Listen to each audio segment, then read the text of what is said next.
Hi everyone. I'm just so blessed and so thankful that John wanted to include me in his 31 days of encouragement for March. And what I want to tell you is to not allow the mistakes of your past, people's thoughts of you from your past, or the enemy try to paralyze you and keep you from where God is calling you to be and what he is calling you to do in this new season of your life.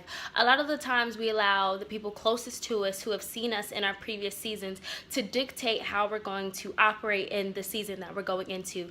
A lot of the times we allow our fears and preconceived notions and past mistakes, keep us from walking in the fullness thereof of what God called us to do. But I want to encourage you that every time God has called someone in the Bible to do something extraordinary for his purpose to expand his kingdom here on earth, he always promised them that he would be there every step of the way, and he always gave them everything they needed to do what he's called them to do.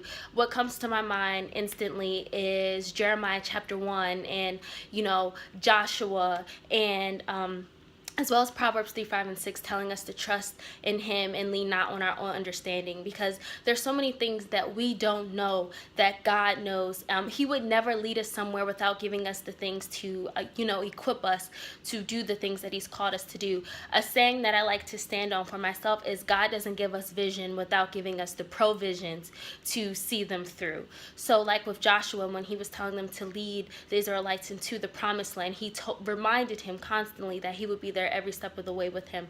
With Jeremiah, he reminded him to don't think he's too young. Don't think that he doesn't have a voice. In fact, he does have a voice, and God knew him before he was formed in his mother's womb and, called him for such a time as this. So to not be afraid. We really shortchange God when we second guess the things that he's told us to do. Obviously, he's telling us to do something because he chose us to do it and not the person next to us. So I just want to encourage you to not allow your past mistakes, not allow the person that you used to be dictate the person that you're becoming, the person that God has called you to be.